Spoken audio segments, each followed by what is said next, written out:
Tanzania. Lord have mercy. You know, while we are slacking in Nigeria and so many other countries, the man is doing wonders. Have you heard about the new president of Tanzania? They call him the bulldozer, and rightfully so, because the man is bulldozing corruption, laziness, and overspending among government officials. Ladies and gentlemen, meet the man that gladdens my spirit. I hope that all African presidents are watching. Well, they're probably not watching, but anyway, I hope they can learn a few lessons from the man, Dr. John Magufuli. He's a farmer's son whose first real job was a school teacher, and then he educated himself as an industrial chemist and eventually became Tanzania's Minister of Public Works before winning the election in November of last year. Yeah, just last year. You would not believe all that the man has done. The first thing he did was to suspend the Independence Day celebration. He said, what are we celebrating when people are dying of cholera? I was like, whoa, how many people have died of cholera in Tanzania? 74? 74 people? How many people have died in Nigeria? My father and my God. Thousands of people.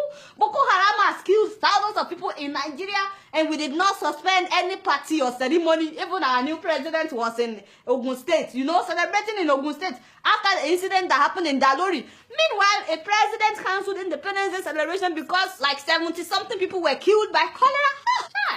So they were supposed to spend 4 billion Tanzanian shillings on that ceremony. But Magufuli said, no. So you see, that money should be used for the expansion of a 4.3-kilometer section of the road from Morocco to Mwenge in order to ease traffic congestion. Tell them that is what I'm talking about. Now for the Independence Day ceremony, the man commanded that people should get out of their houses and go and clean their streets and all the corners in order to stop the spreading of cholera. He didn't stop there. Himself came out, Mr. President himself. He got on the streets, cleaning up the streets. My eyes got big when I saw that video. When we nominated Dr. Magufuli to be our candidate, we knew the style, the type of leadership that he represents. We needed, his style and his way of doing things. We expected him to do exactly what he's doing. When some Nigerian officials, even those that are not even president, they are not president, when they will be feeling pompous, because of what he did, his own officials also got on the street, cleaning up the street. Imagine what will happen the day we see Oga Saraki with a broom, or Oga Dino Melaye, or Senator Bruce. That man's very loud on Twitter. Anyway, the man banned all foreign travels by public officials, public servants, except when it is essential travel, and they must get permission from him or from the chief secretary. In fact, on the 21st of November of last year, a group of 50 officials were going on a tour of Commonwealth countries. The president cut down the list from 50 people to 4 people, and he saved the government 600 million Tanzanian shillings. Recently, during the Commonwealth conference that President Uhuru Kenyatta attended alongside other senior government officials, his Tanzanian counterpart slashed the size of delegation to the conference from 55 to just 4, thereby saving millions of shillings. Money they would have spent on tickets, accommodation, and per diem, no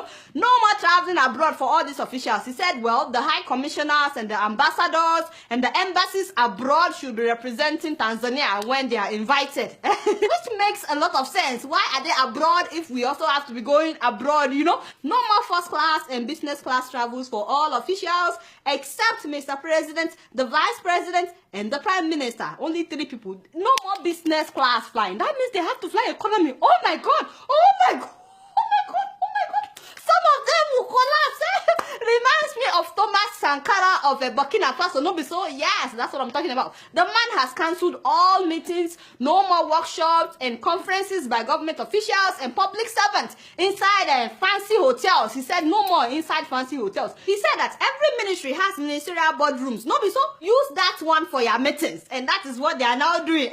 Soon after coming into office, Mr. President went to Muhimbili Hospital unannounced. He just walked there and he walked through all the terrible parts of the hospital that they would normally hide from officials. All the dirty places, all the places where people were sleeping on the floor, where equipment were not working. After seeing many equipment not working and some patients on the floor, the man fired the director of the hospital. He fired all the hospital board members, and he ordered that all the machines that were not working must be repaired within 2 weeks. If not, he would fire the new director as well. Apparently, all the doctors knew that the machines were not working, but instead of repairing them or asking the director to repair them, they were referring patients to their own private hospitals.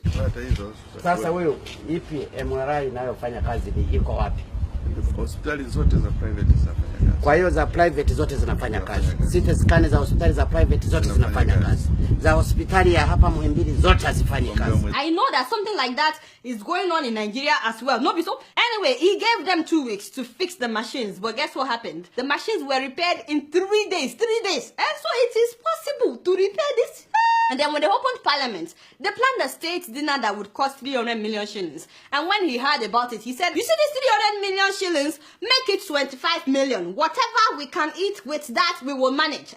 Now, the rest of the money, he said they should use it to buy hospital bed for that hospital that he visited, you know, Muhimbili Hospital. So they bought 300 brand new beds and mattresses and 600 bed sheets from that money. Can you imagine? They would have eaten with that money and that would have been the end of it. Now they have 300 brand new beds to admit people into the hospital. By the way, he said that why were engineers using V8 engine vehicles when they were supposed to be using pickups? He said that is more suitable for their jobs. So now they've changed all the vehicles. No more sitting allowances for officials. He said, how the hell are you paid allowances for a job which you have a monthly salary? That also applies to members of parliament, by the way. No more sitting allowances. It was so funny when I heard that the day after he was sworn in, the State House officials were showing him around, you know, his new residence, but he was not really impressed by that. He said he decided to take a walk to the Ministry of Finance. He got there and he told them to get their acts together.